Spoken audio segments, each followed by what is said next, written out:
Welcome to Dreamers to Leaders, Keeping It Real with Melody podcast. Melody is a classic dreamer who started as a flight attendant and worked her way to now a tech fashion trendsetter, thought leader, and dynamic entrepreneur in various industries. This podcast is for the dreamers and doers. Learn how to think, act, and speak big as business leaders share how they turned from dreamers to leaders. Hello and welcome to the Dreamers to Leaders podcast. I'm your host, Melody. In today's episode, we'll talk about coffee, pizza, and the world of franchising, and of course, business do's and don'ts. Our guest today is the founder and CEO of CoffeeJunkiez and PizzaJunkiez. He spent over 17 years of his life building this vision to make this company a national brand. Ladies and gentlemen, please help me welcome Jason Julius. Hello, Jason. Welcome to the show. Hi, Melody. How are you? I am great. Let's do this. All right. So before we talk about you as a leader and about your company, let's share with our audience a backstory on how you started your company. Wow. Okay. So, a lot of people start where they're trying to supply a solution to a problem. That wasn't the case with me. I was a union rep, and 30 days after I was elected, my son was diagnosed with cancer. And 30 days before re-election, after a couple of relapses, he passed away. So when he passed, it was I did not get re-elected, and my brain, I was fearing that my brain was going I needed something to grab a hold of. So 6 months after, I had a brainchild I had been chewing on for a decade, and I decided to just jump in with both feet. And I opened up CoffeeJunkiez in what would be November of 2005. And then as we came all the way through after 8 years, I wanted to take everything that I had learned and apply it to a new brand. So I developed PizzaJunkiez in a test kitchen. And then a year later, I decided I wanted to know what it would look like under one roof. So I put it under one roof. And the dual brand under one roof concept was born of CoffeeJunkiez and PizzaJunkiez, or a coffee shop and a pizza place. And I've been in business now for almost 17 years. So Jason, that's quite unusual to have coffee and pizza together. It's usually either maybe root beer with pizza, right? Or coffee with pastry. But combining those two, that's quite unusual. Where do you see most of your branches, your stores? Oh, I'm located in Indiana. Actually, I grew up in Indianapolis, but my job at Chrysler, my career there was in Kokomo, and they're about 50 miles north of Indianapolis. So with all of my connections and all of my adult life and associations, that's where I actually started the business. So when I needed the proof of concept that my dual brand under one roof was like there was legs to it, I came back to where I grew up in Indianapolis and opened up the proof of concept itself, because I was trying to prove legitimacy so that I could move towards franchising, which is, I never had access to the Ivy League schools and the hundreds of millions of dollars. So in order to realize my vision of a national brand, franchising was my natural extension to actually get the CoffeeJunkiez and PizzaJunkiez brands nationally. And I'll be honest, it's only been within the last month that we pulled together our FDDs and all of our documentation so that we could actually start selling, and me realizing that vision of growing into a national brand. Wow. Congratulations, Jason. How long did that take to get your licenses to franchise it? About a year. That's when I originally signed on with the consultant. They said that there was a process of about 5 to 6 months, realistic expectations. By the time you go through the 300-page document several times, making sure you're dotting the I's, crossing the T's, the whole process took about a year to actually pull everything together. So with that 17 years, what has been your proudest moment, Jason? Ooh, when it comes to business, I think that the proudest moment, So in 2014, when I created PizzaJunkiez, and then 2015, and I put them under one roof. In 2016, we won Business of the Year with the Howard County Chamber of Commerce as the dual brand under one roof concept. So that would be I'd have to look back, but I'm sitting here going, that was a very proud moment, because it's like you're not really going to be original in the coffee industry or the pizza industry. But I knew of nobody in America that had ever thought about putting a coffee shop and a pizza place under one roof, developing systems where it truly worked well. So I felt like in my innovation that I had actually developed a pretty original concept. Wow! Congratulations again. That's awesome to be voted by the chamber, right? The local chamber. Yeah. So, with regard, conversely, what would you consider to be your most painful teaching moment during that journey? Ooh, that's the most painful. Honestly, too many to list. I say that because, a lot of people talk about entrepreneurship and they talk about this major sacrifice that you have to make. And there's no one major sacrifice that you necessarily have to make.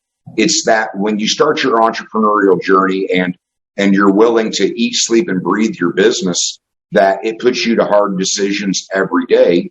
And inevitably, you have to make sacrifices every day. Right. So when you get a decade down the road, you look back at all of those small sacrifices and they add up to a very huge sacrifice that you made to pursue your vision and to actually build a business. So the sacrifices are just a string of a bunch of sacrifices that, well, most people go out to a bar and they socialize. I didn't. I worked. Most people work 9 to 5 Monday through Friday, and then they hang out on the weekends. I didn't. I work 7 days a week. And that's just, if you're going to compete in capitalism, you have got to be ready to make those sacrifices and truly compete. And you just can't do that working 9 to 5. So if you look back in your journey, what would you consider? If you would go back and talk to your younger self, what would your the biggest takeaway so far that you think if you have known that starting, it would have made a huge difference? What would that be? Don't get me wrong, because I've really reflected on that introspectively.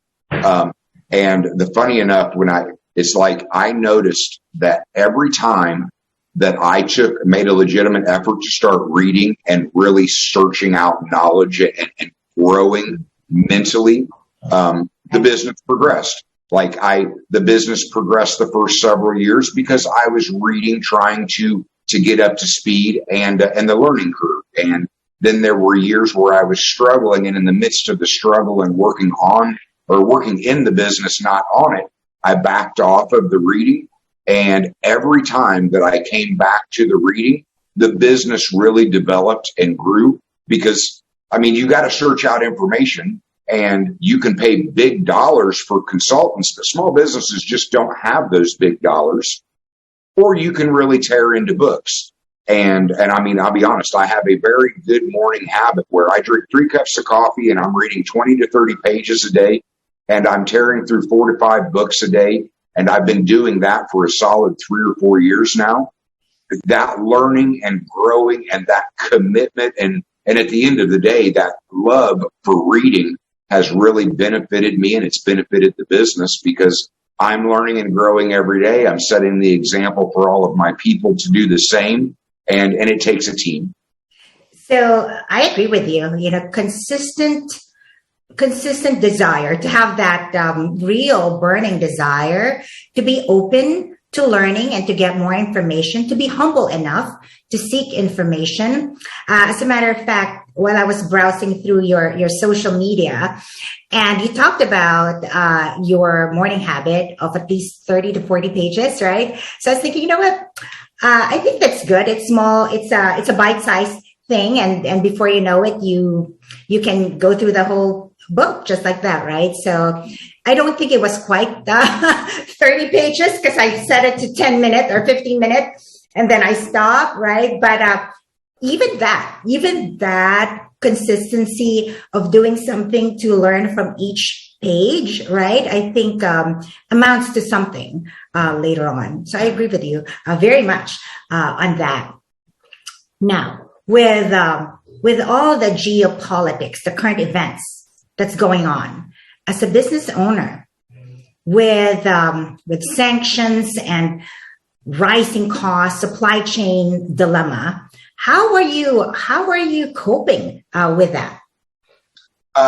Well, I mean, honestly, again, a very competitive individual and learned a lot of lessons over those first 10 years, right down to I made the mistake in the early years that I depended too much on single relationships with different vendors. One, that didn't keep them honest. And two, it did not serve me well when they're obviously coming up on these supply chain disruptions. So I had I developed major relationships and I developed minor relationships that were always sitting there. And that has really served me well through all of this supply chain disruption, because I have been willing to go back and lean on some of those minor relationships where the major people drop the ball in general. But I will say on the bigger issue where you talk about these geopolitics, I found myself a couple of years ago really being sucked into it and all of the negativity of it. And then watching all of the blame and all of the excuses. And about a year ago, I just shut it all off and realized, like, I don't have any patience for excuses in general, and the world is going to be what it is, and I have to concentrate on my world and my business. So I shut off the negativity and focused on holding myself accountable, not making excuses, and doing whatever it took to solve the problems, because the problems have came, but the problems are always going to come in business. But I go out of my way to protect my energy to stay positive about it, because I am a problem solver. I love solving problems, and there's ebbs and flows to everything. Sometimes it comes easy, sometimes it comes hard, and you just can't look at what the political environment is. You just got to operate if you're going to be in business one way or the other. I'm trying to get better to completely shutting it off, because you're absolutely right. Not only it takes a lot of time, energy, effort, right? There's also a lot of misinformation and disinformation out there. So yes, you are actually gobbling up information, devouring those, and you're not even sure if what you're getting are the correct footages and commentaries, etc. I mean, there's a certain disappointment, because I do feel like I am robbed of a little bit of information, because I really do seek out information and knowledge.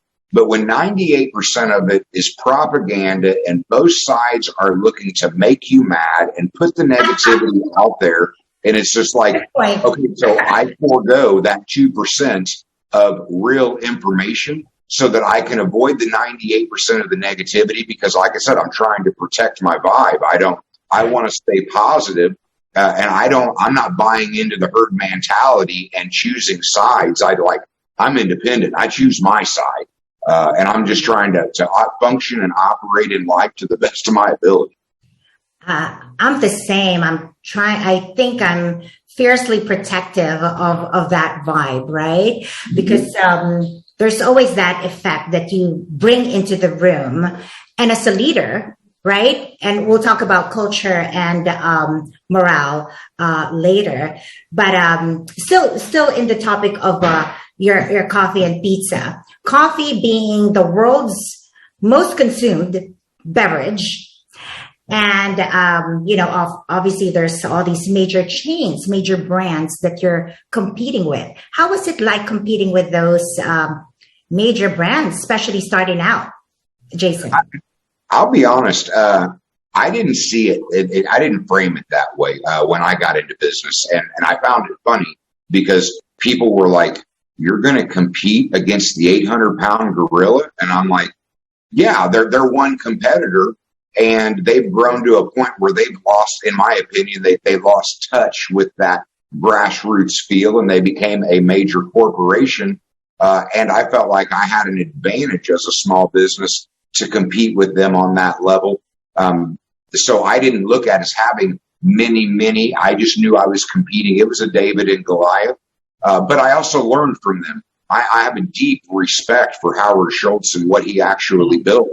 And it's like, they're $1 billion corporation. If they're doing something, you should pay attention to those trends. So I followed what they were doing, and I just tried to put my own twist on it. And, well, it's just like, for instance, when I very first opened, I became very aware that they had developed their own language to the point that they actually owned certain words. They owned certain colors. And I was like, all right, you can play at that game.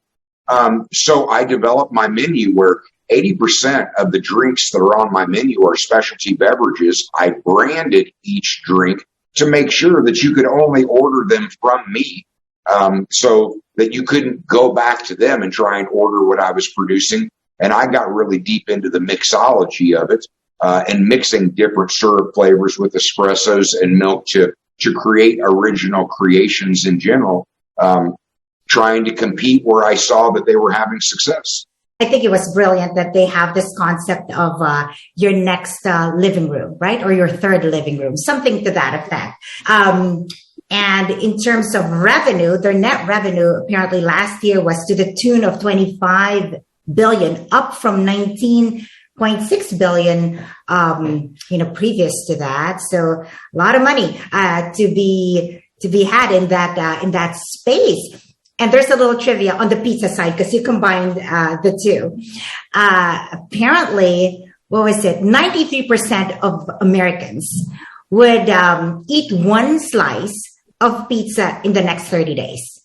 93%. I have yet, I don't know of any human being that does not eat pizza at all, period. No, when I did my research on it, in my kind of tri-state area, the people eat pizza 2 to 3 times a week. So I saw the benefit of that, and I was like, okay, well, if I'm selling coffee heavy in the morning, and I obviously have to close early because there's not a big demand for it in the evening, but yet that there's a huge demand for pizza in the evening, and I'm able to keep the coffee business open, that they, as a business concept, they really marry well together. So you have something that is a staple during breakfast, right? And mid-afternoon. And then you have something at the latter part of the day. So there's always a demand for your product. That's awesome. Now, in that industry, back in Asia, we used to have a bake shop, and I have, a few relatives that for generations, really, they have in the family have this restaurant chain, right? And pilferage is a challenge. Is that also something that you are experiencing, and how are you handling that? Well, I mean, if I'm understanding correctly, I mean, you're talking, more or less waste. Is that what you're referring to? It's more of employees that take small stuff home. So maybe, utensils or, a bag of something. Okay, well, I mean, don't get me wrong. Towards that end, because when I started up, obviously, about like every business, and it was a lot more mom and pop, and I realized that that they need to know Big Brother is watching. So when I installed the camera system and I periodically checked up on it to let them know that I was in fact watching, a lot of that stuff stops. And then you come to the other side of it of free stuff going out the window, and they get real comfortable with their customers. Well, we had old cash registers where they were determining what they were going to charge. Got rid of that and brought in the point of sale system where all they could do was touch the buttons for what the order was, so that they didn't have any control of that stuff. And then obviously, like through receipts, you can make sure that they're ordering the proper thing. But one of my prouder pieces of all of that, and I just try and encompass it, is that I took out of Chrysler that waste kills all. So I developed CoffeeJunkiez as a no waste, like a legitimate zero waste operation. The only thing that I waste is what we dump out, brewing of our house coffee at the end of the night. Everything else is made specifically by the cup, measured by the cup, so that there is no waste in the actual operation itself. And I just preach it. And they all know. I mean, I had a friend of mine tell me that he owned a bar, and he said, my employees don't realize that when they overpour shots, that they are in fact stealing from me. So I went back to my employees and I laid that out. And I was like, look, if you want job security, you want your paychecks to cash, you got to stop wasting this stuff. You got to stop taking this stuff out, because it's hard for me to meet payroll when you're nickel and diming me to death on those little things that you think it's just okay to walk out with. No, it's not okay to walk out with that stuff. And you might not see it that way, but it is in fact theft. And I think that that's just part of the culture of accountability. So what's also unique about last year, others would call it the year of the big quit. Like 42 million employees have just decided, nope, I am going to turn in my resignation. How has that affected your business in attracting and retaining talent? I'm not going to sit here and tell you that I'm not struggling like any other. I would say that employment rise, I'm running at about 85, 90% capacity on what I could have in the operation in general. Mm-hmm. But I mean, I have a union background, and I don't want to go deep into that because of all the things people read into it. But from my perspective, you take care of people, and the people that are the labor, you take care of them because they're taking care of you. I developed a business plan where I've always paid at the high end of the industry average. In a lot of cases, I'm setting the actual high bar for what people are paid. So my employees are like, when you can make $15 to $20 an hour simply making coffee and conversating with customers, like I have not had a problem finding good employees and really trying to tell them all, like, we operate up here, and if you don't operate up here, you're not going to fit in with this group. Because I really do look to have a high performing group that appreciate that you take care of the customer, they take care of you, and on the overall, you end up making a lot of money just to make coffee or make pizza. So what has been most effective for you for keeping the morale and having that healthy culture that really, is very mindful of your employee experience, especially in this super highly competitive market? And I mean, I'm gonna be honest. Some people are afraid of touching it, and I'm not. I'm never at a loss for words. You over communicate. But one of the mistakes that I made that I had to back up early on was that I came, due to that union background, with a full culture of family, and that your seniority really mattered. And then I realized that people were starting to take advantage of that. And then I read Reed Hastings' book on Netflix, and Patty McCord's book, which was his HR rep. And their whole concept was freedom and responsibility. And that resonated with me. And then I realized that I wanted a hybrid culture, that my culture was, yes, it was family oriented, but I am a big believer that in families, you find yourself tolerating things you wouldn't tolerate out of somebody else. And I don't play that. That's just not me. But in business, you're competing. And much like the sports, you're trying to put together the best team that you can put together to compete. So the culture that I have implemented has been one of accountability and feedback, and running a parallel of both a family environment without expecting to tolerate things you wouldn't tolerate out of others, and a competitive team environment, and everybody understanding you have to pull your weight and you have to compete because it's my job for the business to get to put together the best team possible. And either you come in every day and you prove that the reason that you're in your position is because you're that good, or I need to be looking to find somebody better, which keeps them pressing and pushing to make sure that they're actually performing and saying, hey, I'm really good and I deserve my spot on this roster. I like that. Freedom and responsibility would be kind of the buzzwords, right? That would be the the attitude, the character, the behavior would kind of be surrounded with that value of freedom and responsibility, which then, as a leader, making sure that there's the accountability piece, that as well as the feedback, making sure that we listen, to that super valuable feedback. Now, branding. What is the main message behind your branding, and what is the intent and purpose that you have?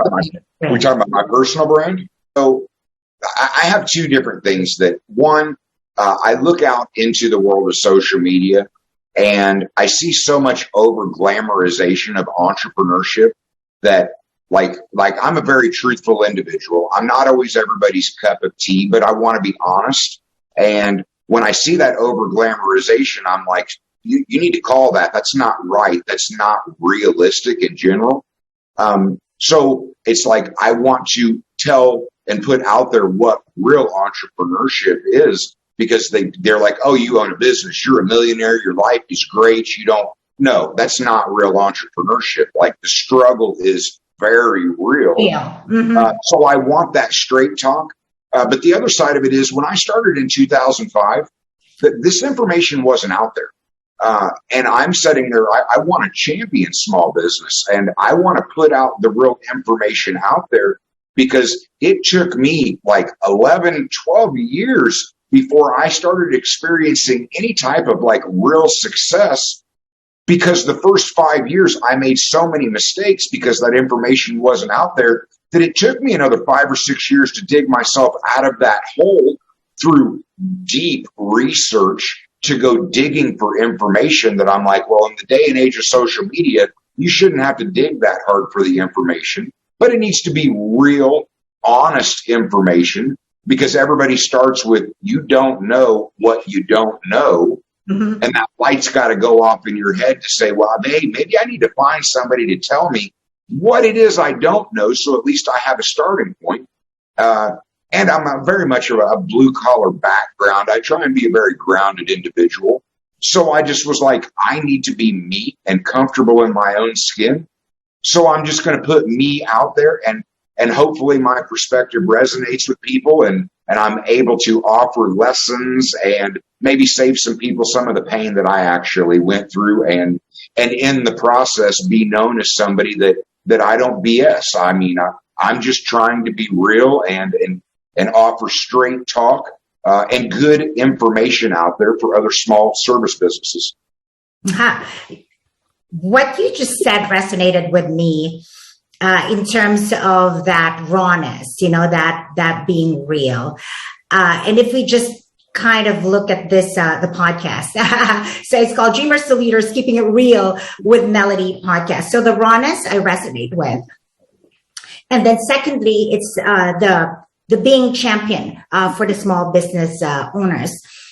And that was the whole reason why I thought, this platform I think is needed, where, here are business owners with their struggles, their do's and don'ts, their tips, their hacks that they could put out there for the other business owners to be inspired and learn from, number one. Number two, also for the business owners to have a platform to say, hey, this is what I do. So I'll segue to your franchising opportunity. So let's say one of our audience would want to look into franchising. Is there like exclusivity in terms of say California, blah, blah, blah, you own California and whatnot. Number two, so exclusivity. And second is, why would there's actually a magazine specifically for, it's franchise magazine, right? Where all those companies that are offering franchising opportunities are, put the spotlight on why they're better. What is the best value, and why would one choose your company to franchise with? Well, I mean, I was going to say, let's unpack that a little bit. So one, I have started with, I want to open up or empower other small business minded people. But being based in Indiana, I've already stated to my franchise consultants that I wanted to start by Indiana, states that touch Indiana, no more than 2 states out in general, as far as opening up individual operations, just out of the logistics of I can't open a single operation in California and expect to be able to service them or work with them from Indiana when we're just actually getting started out. As far as exclusivity, it's places like Washington, Oregon, California, New York, coastal areas that I am very much looking towards selling those territories to people that want multi-unit operations, because I'm not overly knowledgeable about those areas and the culture that is in those areas. And I think that if I can find the right opportunity, it's better off left to somebody that really understands those states. Being from Indiana, I understand the flyover states in general, where a lot of people don't necessarily pay a whole lot of attention because we're not actually on the coast in general. But where I think my opportunity excels is that in the food and beverage industry, generally people have a primary time of day that they're really capturing their revenue, and maybe they have a secondary. Okay, I do revenue from 6 a.m. to 11 p.m. 7 days a week because of the way my business plan actually functions itself. The other side of it is that when they open up in food and beverage, they will have they are known for this dish or these in particular type of options. Right. And then they put peripheral options around them. Well, I mastered the drink industry. And then when I created PizzaJunkiez, I mastered the food industry. So neither side is a primary or secondary. They're both primaries that you can order a really good pizza or sub and a really good drink, not just an add-on. So I think that as far as I know, my tickets are running higher in the food and beverage industry in general, because it's specialty drinks and specialty foods where you're able to get the best of both or either, depending on the time of the day, that type of thing. But it's a very well-rounded business model, well-rounded brand, well-rounded menu, to maximize that. If you're going to be in the food and beverage space, the most successful ones, the McDonald's of the world, the Five Guys, they are busy from the time that they open until the time that they close. And due to the coffee industry and the pizza industry dealing with what it is, okay, you open very early for coffee and you stay open very late for pizza. And the way they mix, I'm doing solid revenue, 12 to 16 hours a day, with not much lull in there. And the business plan just works when it comes to the food and beverage industry in general. So for business owners, and for anyone, for that matter, it's all about managing expectation. So what would be something that if they're interested, that would be hey, you gotta brace yourself on this possible pitfall. So what is something that they could anticipate and therefore, brace themselves and be on the lookout for possible challenges? Well, the thing is that, it doesn't matter whether you're dealing with customers or dealing with employees. You better care and be able to have that empathy and the ability to put yourself in their position, because when you're in business, you're dealing with massive amounts of personalities coming at you from one side or the other. You got to have strong communication skills. You have to have a desire to actually communicate with people and help find middle grounds and solve problems and keep people moving in a direction. It is a lot of coordinating and it's a lot of team building. And especially, like I said, in the food and beverage space, like every operation is 25 to 30 people. So in all of as it goes, okay, well, you have to coordinate each team. And then you have to coordinate all of the teams. And then you have all of the customers that deal with the individual operations and the individual people inside of the operations. You're always dealing with people. You're always communicating. you got to have the bandwidth and the energy to actually keep up with that. And I would honestly say you should have a love for it. It's like you should be an individual that really enjoys that connectivity and that communication, because it's going to be an onslaught of it one way or the other. That's it's exciting because as you grow into a national brand, there's always the international market, right? So it could only grow from here. So that is truly exciting. I wish you the best in this venture. So as we reach the tail end of our show, how can our audience reach you, Jason? And I'm pretty active on social media. I will say that's what my name, Jasan, Julius, but Facebook, Instagram, TikTok, it's all at Jason Julius. My YouTube channel is Double J TV. And then obviously, you can find, that was one of I put my personal brand out there because when you're dealing with franchising, it's very much a partnership with people. So in that partnership, I wanted to put myself out there so that if somebody looked at my franchise opportunity, well, they're partnering with me. So I want them to resonate with me or see where my personality is coming from and who I am as an individual. Because I am very much you've got those keywords, real, authentic. I'm comfortable in my own skin and I want to be me. And I want to work with people that I want to work with and people that want to work with me. So if they resonate with my personal brand and they see the brilliance of the actual business model, well, then there's a good partnership there to have. But if they see the brilliance of the business model, but they don't resonate with me, well, it's still not a good partnership. So it's about getting all of those pieces together. And upfront, right? So we're not wasting anyone's time, energy, effort. If you see that there could potentially be synergy, chemistry, and all that, then you proceed to step 2, right? Absolutely. So, kind of being out there, being transparent, and then from there, take it or leave it, right? All right.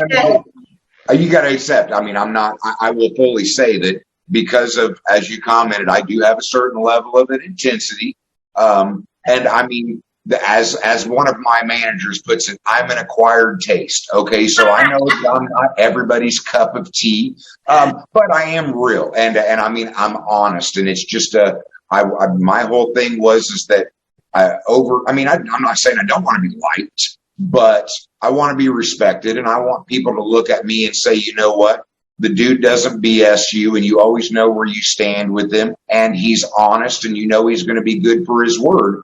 And after my time here on earth, if that's what they say about me, then I'll be happy with that. But, always being liked. Well, if you're a people pleaser and you're trying to please everybody, likelihood is you're not going to please anybody.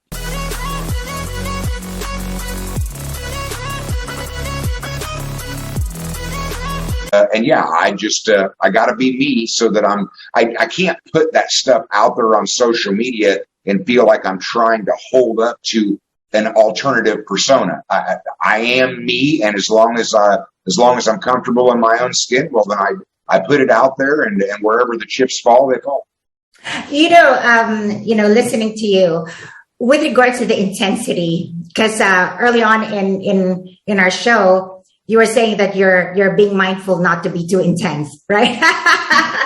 But, the truth of the matter is, for a lot, especially in maybe sales or in dealing with clients, there needs to have that. And intensity might be an intense word, but it's enthusiasm and passion.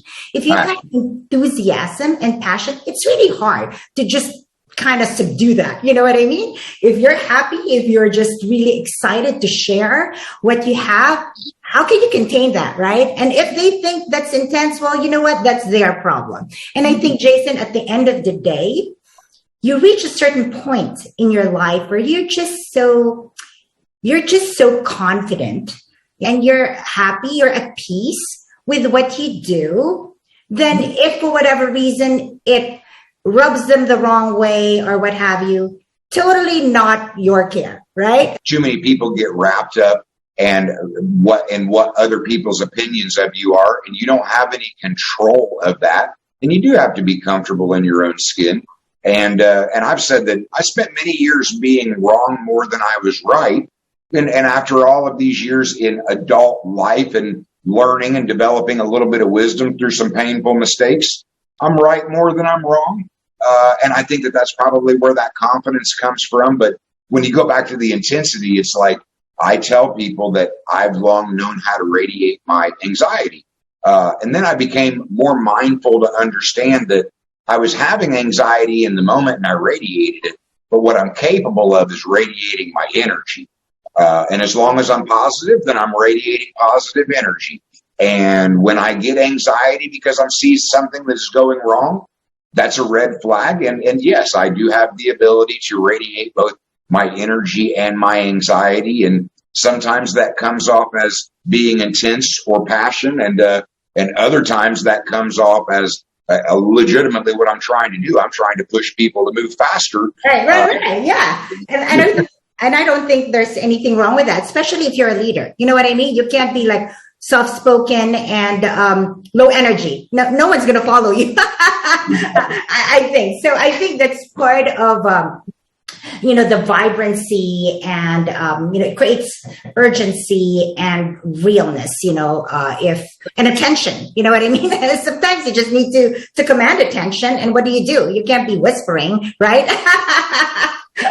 But you know what? You said something and about being wrong, right? So maybe you're wrong 10 times or 100 times or a million times. I don't know. But you're right one time. And that one right could be your ticket to completely washing off every wrong, right? So all you need is just that one right. And it will take some missteps along the way. But you're always much better off if you take that step compared to those that never did, right? No, and that's look, I mean, so many people look at it and they look at those mistakes and they're like, well, that was a loss. Well, no, that mistake was a learning lesson. It was an opportunity to grow. And it's all of those mistakes that turn into lessons that allows the building blocks and the foundation that does lead to the confidence and ultimately leads to the success. Because, I mean, in the food and beverage industry or any business, your door's got to be open. So even despite the mistakes, it's living to fight another day and learning and growing so that the door is open and you still have the opportunity to pursue that next thing that comes along as you're moving through life in general. And it just comes down to the mindset. I mean, I can remember times where in the very early stages when I was making big mistakes, like it sucked. I mean, like I made some major mistakes and they were really painful and I still had to do the right thing, which meant enduring some pain. But at the end of the day, I look back at it all and I'm so grateful for all of it because it taught me so much that I'm able to apply to the rest of my life. And I'm looking at myself at 47 going, I got another 30 years in me. And I survived all of those mistakes and I've learned all of the lessons. I'm grateful for all of the pain because I know I'm going to be able to utilize all those lessons and apply them moving forward.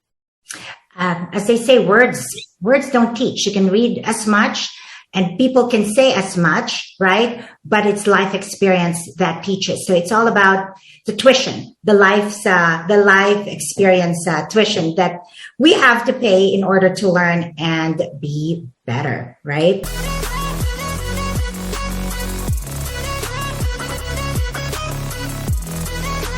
All right, so that concludes our show. Thank you, Jason, for gracing our show. Melody, thank you very much. I appreciate it so much. And for all the dreamers out there, keep believing. You got this. Till next time.